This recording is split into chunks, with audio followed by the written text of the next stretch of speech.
Hello बच्चों, अब तक हम पढ़ चुके हैं पोलिनोमियल्स के, जो कि आपका सेकंड चैप्टर है 10th ग्रेड का, कि जीरो ऑफ पोलिनोमियल क्या होते हैं, कैसे एक लीनियर इक्वेशन को ग्राफ पे ड्रॉ किया जाता है और कैसे क्वाड्रेटिक इक्वेशन को भी हम ग्राफ पे ड्रॉ करते हैं। और उससे हमने ये समझा था कि जीरो ऑफ पोलिनोमियल कैसे निकालते हैं, चाहे वो ग्राफ आपका स्ट्रेट लाइन हो, पैराबोला हो या एक जिगजैग टाइप शेप हो, और हमने वो समझ करके कुछ क्वेश्चन भी सॉल्व किए थे। अब नेक्स्ट हम डीप डाइव करेंगे क्वाड्रेटिक इक्वेशन पे, और अब हम समझेंगे कि क्वाड्रेटिक इक्वेशन के अंदर जो फैक्टर्स होते हैं उनके बीच में क्या रिलेशनशिप होता है। तो आइए समझते हैं फैक्टर्स के बीच में क्या रिलेशनशिप है। तो अगर आपकी क्वाड्रेटिक इक्वेशन है a x square plus b x plus c, जिसके की दो फैक्टर्स हैं अल्फा एंड बीटा, तो इसका मतलब यह होगा कि जब हम अल्फा को एक्स की जगह रखेंगे तो यह हो जाएगा 0, या फिर जब बीटा को एक्स की जगह रखेंगे तो भी यह हो जाएगा 0। इसलिए इस इक्वेशन को हम ऐसे लिख सकते हैं as a factor X minus alpha into X minus beta, where alpha and beta are factors of X. तो इन पर्टिकुलर दोनों फैक्टर्स में क्या रिलेशनशिप है? Alpha plus beta is equal to minus of B divided by A. That means minus of coefficient of X divided by coefficient of x square. Hope ये आपको समझ में आया होगा। ये एक इंपॉर्टेंट फॉर्मूला है जो कि आपको याद होना चाहिए कि alpha plus beta is equal to minus b upon a, जहां पे कि बी है कोएफिशिएंट ऑफ एक्स और ए है coefficient of x square. Similar way में alpha into beta is equal to c by a, where c is equal to constant, while a जो है वो है कोएफिशिएंट ऑफ एक्स स्क्वायर। तो यानी कि चाहे अल्फा प्लस बीटा हो, चाहे अल्फा इंटू बीटा हो, डिनोमिनेटर के अंदर एक्स स्क्वायर का कोएफिशिएंट ही है, जो कि आप देख सकते हैं यहां पे ए।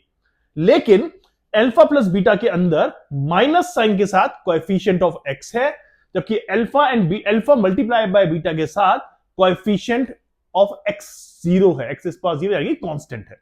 तो ये एक इंपॉर्टेंट फॉर्मूला है जिसपे कि आपको क्वेश्चन आने के बहुत हाई चांसेस होते हैं इस पर्टिकुलर चैप्टर से। तो आपको ये दोनों के दोनों फॉर्मूला आपको हर हाल में याद रखने होंगे।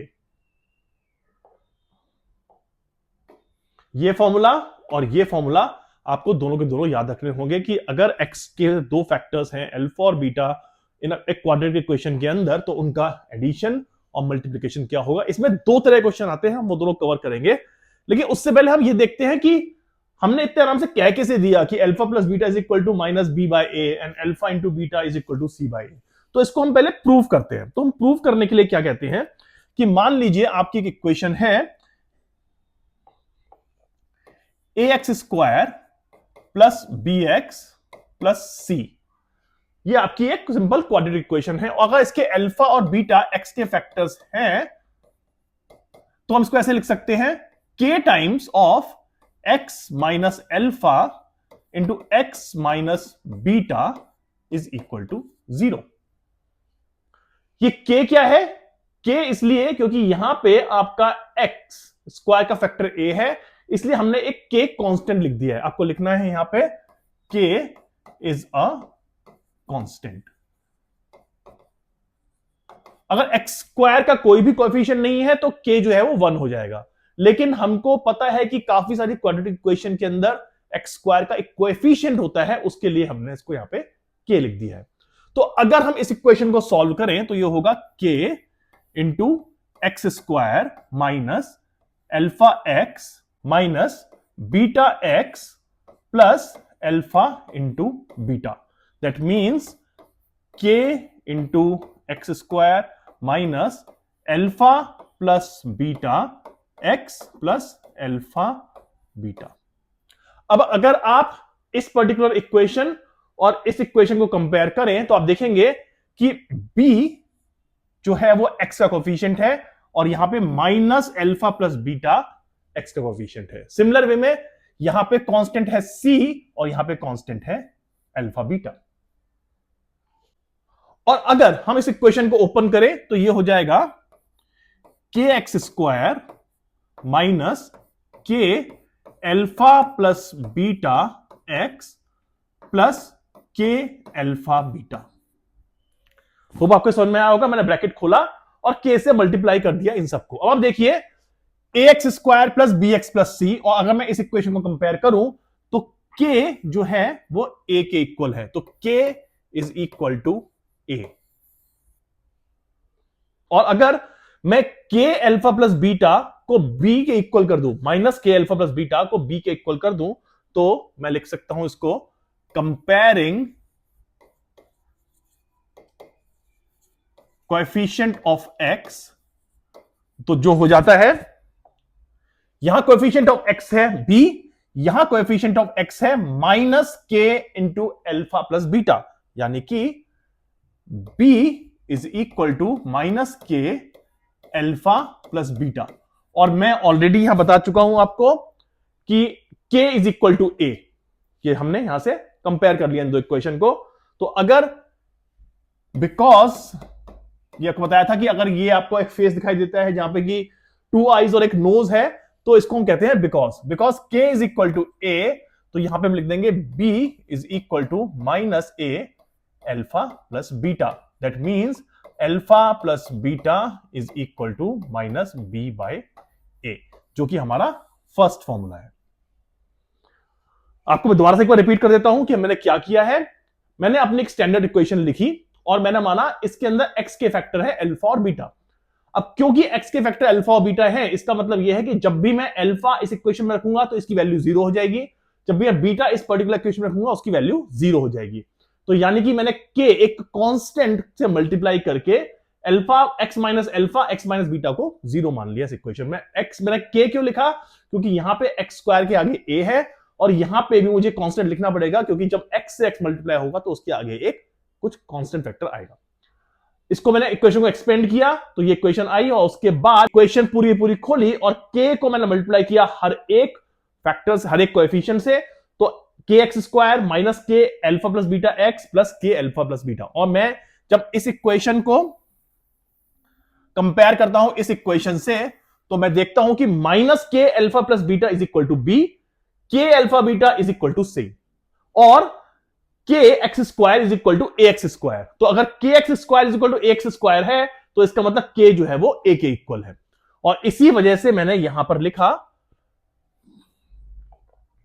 कि b is equal to which is the coefficient of x in my पहले equation is equal to minus के alpha plus beta. Minus k की जगह मैंने a लिख दिया और अल्फा प्लस बीटा आ गया a minus B by A.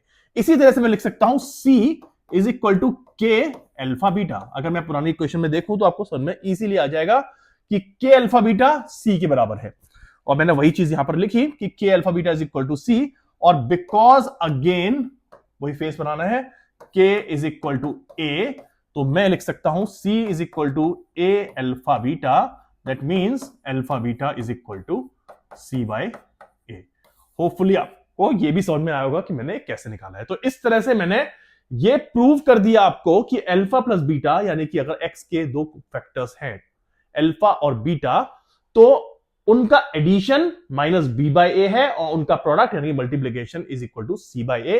B जो है वो x का कोएफिशिएंट है, a एक्स स्क्वायर का कोएफिशिएंट है, c कांस्टेंट है और a अगेन एक्स स्क्वायर का कोएफिशिएंट है। ये फॉर्मूला बहुत इंपॉर्टेंट है, आपको याद रखना है फॉर्मूला।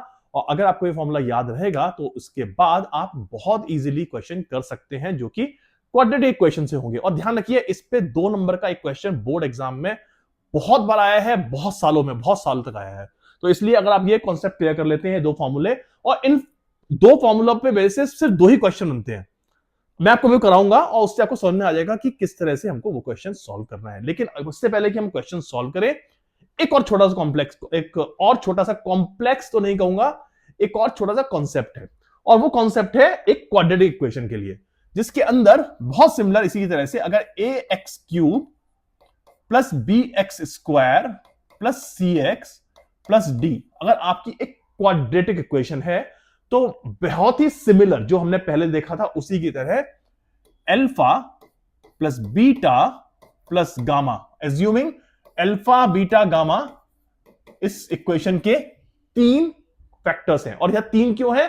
क्योंकि ये एक्स क्यूब है। आपको याद होगा कि जितना जो पावर होती है एक्स इज पावर एन, मतलब उसके n factors.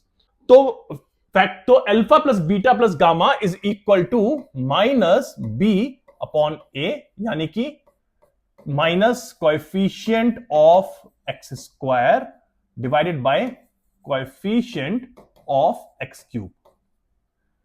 Alpha beta plus beta gamma plus gamma alpha is equal to C by A, which is coefficient of x divided by coefficient of x square. और finally alpha into beta gamma product तीनों factors का is minus D by A, which is equal to minus constant divided by coefficient of x square.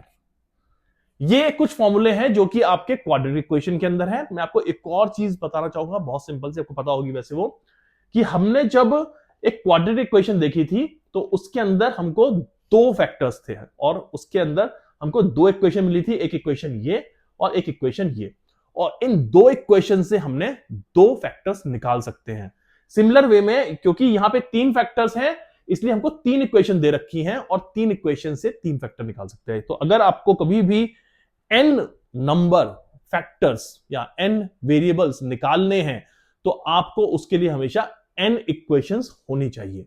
अगर n equations होंगी तो ही आप n variables निकाल सकते हैं, जो कि हमारे पास यहां पे 3 वेरिएबल्स हैं, तो हम तीनों फैक्टर अल्फा बीटा गामा निकाल सकते हैं। पर सबसे इंपॉर्टेंट चीज, इस पर्टिकुलर इक्वेशन से रिलेटेड कोई भी क्वेश्चन आपकी एनसीईआरटी बुक के अंदर नहीं है।